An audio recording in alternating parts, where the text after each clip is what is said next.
Hey guys, here today to talk to you about something really exciting, and that's building your personal brand. So in 2020, if you don't have a personal brand yet, no matter if you're working within a business or if you have your own business, it's gonna be hard to stick out and to succeed. So this is something that I'm pretty passionate about talking about because I think it can make the biggest difference in businesses. I myself don't own a business. As you all know, I'm the onboarding coach and webinar coach here at Team Edgar, but I have my own personal brand within this company that helps me succeed at my job. So if you don't own a business, still tune into these tips and tricks in order to establish a really strong personal brand that can help your career grow within the industry that you're working in. So personal brands are all about connecting your personality with potential customers and clients, which is what's going to help build your business or build your role within a business. It's all about the relationships that you have, and it's all about making sure that the natural gifts that are within inside of you are shared in a really unique way. When it comes down to it, there is enough space, and if you have this abundance mindset in order to realize that people can accomplish the same exact business model and have different people come and want to purchase from them and want to interact with them, this is all because we have different personalities, and that's about our personal brand. Think about people like Marie Forleo versus Tony Robbins versus Rachel Hollis versus Oprah. They all do a lot of motivational speaking and vulnerability coaching and have a lot of the same offers, but their own unique spin on these things attract a different clientele to each of them. So there's enough space in this world for them all to exist. That is because of personal branding. Now, if they all did the exact same thing, it would be a little bit harder in order to have a really strong business for them. But because they have really put a unique spin on how they are going to get that content across, they're able to find their niche and they're able to all excel within the same industry. That is the power of a personal brand, and that is the power of connecting your personal brand either with your job role or with your business and your industry. So what is it all about? It is about aligning your personality traits to your actual job role or your brand. So what I recommend doing when you're first starting out making a personal brand is thinking about what we call your USP, your unique selling proposition. And this can be really helpful by using this sentence that I'll lay out for you right here. I help insert your target audience to achieve, insert a sentence about what you're going to help them achieve, so that insert the outcome. So I'll repeat that one more time and write this down if you've never gone through this exercise before, because it's incredibly clarifying. I help target person to achieve XYZ so that they can outcome. Write that down, even if it's just the role that you're playing within your business, or if it's the role that you're playing when you're starting a business. Having this unique selling proposition aligned with your personality traits is step number one when developing a personal brand. Once you have that written in every single communication that you're putting out there with your audience, whether it's an email or a podcast or a social media status update, it makes it so much easier to stay true to your personal brand message. And really, when it comes down to it, people are going to pay attention because you have targeted that right person. So the first part of that sentence, the first part when we're talking about how you help that targeted niche, is all about making sure you've developed an audience persona that your brand personality is really going to resonate with. Now, I know I'm spelling out a lot of kind of jargony words right now between niche and resonate and all of that fun stuff. But these words, when you break them down, are truly about making sure that you're out carrying the other people in your industry when it comes to serving that unique community. So think really hard about how you resonate with your target audience, and make sure that you are really showcasing this in every status update that you are putting out there. Once you kind of have this developed, I want you to dig deep into developing a personal brand and going a little deep into your own personality. Now, this is going to be a little bit of a kind of soul-searching vibe here, but that's what it takes in order to have a brand that stands out. So ask, what do you geek out on in real life? What gets you excited? Those things all go into your personal brand, and don't be afraid to share some of those softer things as well. People like Pat Flynn share a lot about loving Back to the Future. And whenever people see him, see something about Back to the Future out into the world, they actually tag him in posts on social media because he shares that side of his personality with his followers. Even though he's a business coach and a podcasting coach, this other side that's a little bit softer, these sticky points of his personal brand, actually help him stand out and be memorable. So what do you geek out on? What makes you memorable? And how can you make sure that aligns with your personal brand that way? So these kind of personality traits really do go into it. So what kind of skills do you have? What kind of core values do you personally have? Getting these things established is really important to develop a strong personal brand in the business world as well, especially these days when passion is poured into business more than anything. And that is what's kind of making people stand out. And we want that kind of communication that's a little bit more humanized rather than businessy jargony words. Having this established ahead of time about what key messages you really want to communicate in your personal style are really important. So be conversational and use what you geek out on in real life as a part of your personal brand, and it's going to come across much more aligned and much more authentic. One of the places that I really want you to start out on, especially if you own your own business, is creating a really strong about page. So if you've never actually seen the Meet Edgar about page, it's a story from Laura, our founder, in just a letter form that she's written about her personal journey to becoming a business owner and CEO of a software company. It's truly about her unique selling proposition and the fact that she didn't start as a software owner and her journey to get there. Why am I telling you this? Because she focuses on the about page in a story, because stories are what sells your personal brand. We always like to say facts tell, stories sell. So make sure when you're actually getting your personal brand out there, especially on your about page, you tell it in a story. Some of the things that I always like to bring up when this comes down to it is think about people like Michael Jordan. He has a really strong story behind him. He got cut from his JV basketball team. He did not have an easy road to success, but he tried and he tried again, and he eventually became one of the best basketball players of all time. People stinking love his brand, right? They love Michael Jordan brand. Why? Because we relate to that story. We're inspired by that story. Now compare that to someone like, say, LeBron James, who just had an easy way to success, obviously worked incredibly hard here, but the storyline isn't as inspiring as the Michael Jordan brand is, right? So think about the ways that even some of your past successes and failures and struggles all weave into your personal story and tell those, because that's what humanizes you and that's what makes people resonate so much more. It is 100% okay in order to come across to your followers as a real person. And when I say okay, I mean you really need to do it. Think about the stories that you can tell and the emotions that you can invoke in your personal brand, and it's going to make people remember you as a human and want to do business with an actual human being, especially online. That is the number one important thing to remember, to get yourself out there, to get your face out there. So when you're doing personal branding, it's not only really important to get your content out there in the tone that you want to, but it's important to share things like selfies of your face on social media when you're doing it. It's really shown in studies that a selfie is actually one of the best ways to bond with people because it's an intimate photo. People can tell that you have the camera right here and they feel like they're really close to you.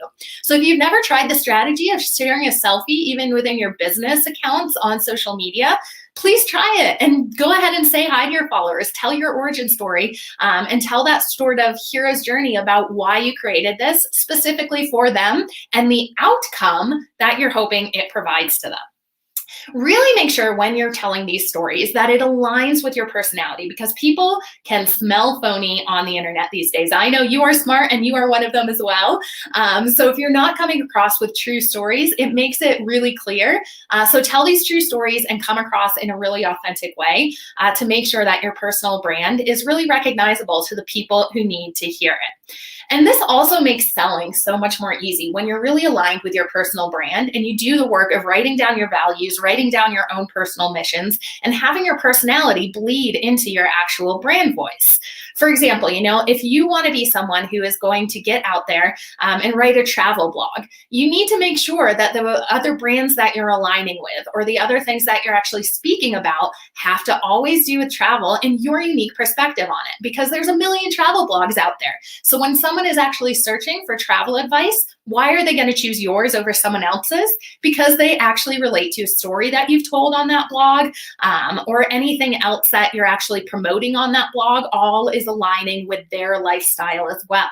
So that is the power of niching down until you get almost like a niche within a niche, so that when someone comes to your page, they recognize right away that your personal brand is speaking right into their needs.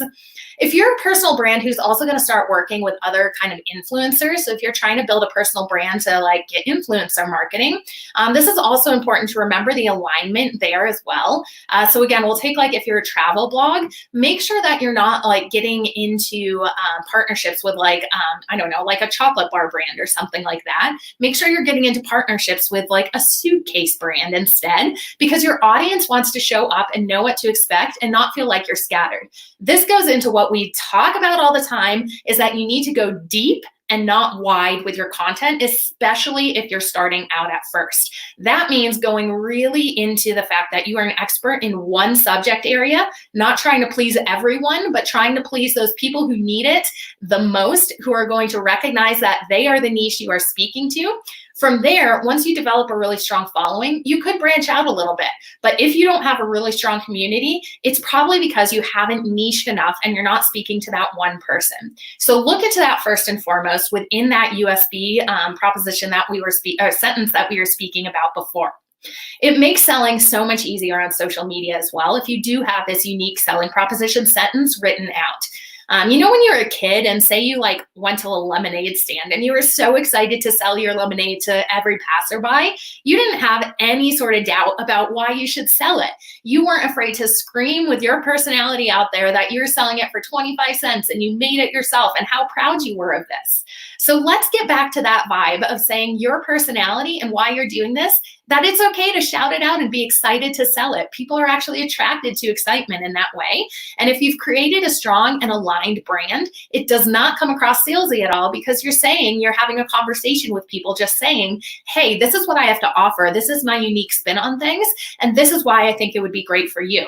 If the person says yes or no to your offer, don't take it personally, because it's just them opting in to the fact that they want to solve a pain point in their life, or that they don't. So it has nothing to do with you. So I know when we talk about personal brands, it can sometimes be a little bit scary to put yourself out there to be rejected by people. But if you've done the work of actually knowing that you're putting out a quality piece of content or a quality service or product, selling it becomes such a pleasure, because you're excited to help solve people's problem, just like that little girl at the lemonade stand helping to solve people's thirst and quench their thirst during a hot day. That problem is an easy one to sell, because it's actually going to add value. So why are you adding value? Don't be afraid to excitedly, with your personality, shout it from the rooftops to get your personal brand out there in 2020. And know that you're going to have patience. Of course, that every single industry is a little crowded online these days. And that's another reason your personal brand can help you stand out and help you build momentum. Because the more word of mouth that you get with friends telling their friends about how they, oh my gosh, need to go and check out this brand because it aligns with XYZ in your life so much, that word of mouth marketing creates trust faster than anything online can. If one of your friends tells you about something, you're going to trust it much more than if you randomly find it online, because you have that friend-to-friend connection, right? It's a really cool thing that you can be able to utilize, is making sure that you're creating relationships and creating conversational content. There are share buttons on social media for a reason, right? It's so that people who resonate with your content can share it out to their own community. So even if you feel like, especially now with social distancing going on, people aren't having real life conversations, that share button is almost like social media's way of word of mouth marketing. And if you've done your personal branding in a way that you know exactly what your ideal audience is going to connect with emotionally and going to be inspired by, it makes it easy to create content for them. So if you've ever been someone who sat down and said, I don't know what content to create, it's likely what you're actually saying is, I don't know my target audience well enough to know what they need to hear right now. So map out your target audience's day down to the hour. What are they doing when they wake up, when they eat lunch, after work? Know what they're doing throughout the day and what type of content is going to serve them when they show up at each of these spaces. Then schedule it to go out on social media so that you're meeting people where they are and you're having that really great connection, because your goal needs to be relationships and connection. It needs to build a company and a community rather than to build money. That's not going to inspire anyone to want to be a part of your personal brand. If they can see that you're just being salesy to just get money, they'll much more want to be a part of your community if you're building a really strong place where like-minded people can hang out and talk about things that resonate with them. So building your personal brand, starting small, growing slow, and testing different things out with your unique selling proposition is truly going to be the way to go when creating your personal brand in 2020. So do the work of asking yourself these questions about what you want to be known for.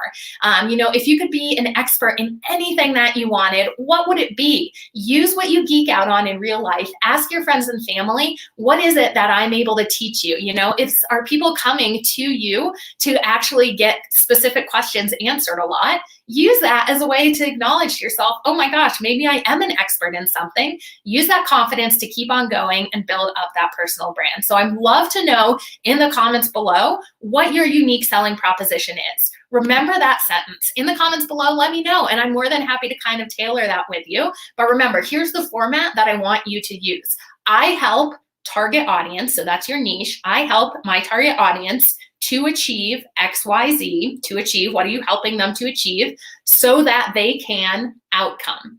Remember here, as an example, for me, Edgar, it would be, I help small business owners to achieve better social media marketing so that they can spend more time with their friends and family and not have to babysit their social media.